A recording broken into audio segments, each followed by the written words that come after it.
lami. Sesikwenze konke sihlezi siyancokola, ngiyambona kakhululekile kunento emdlayo ngaphakathi. Ngisho ngibe ngimbuza ngithi babe udliwa yini ingane engakhali ifele embelekweni. Angibuke emehlweni ethi usulitholile igugu lami usuzomshiya ngithi.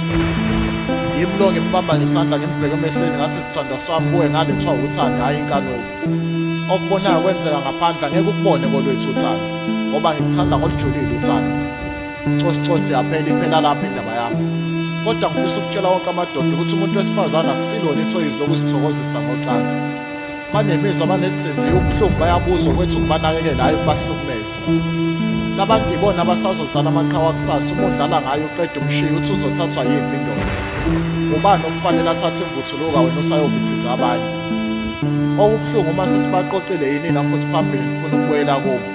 Cha madoda akile kodwa sishintsheni ukwenza isikhathi sisekhona. Ubulldozer lo lenkondlo ngisacela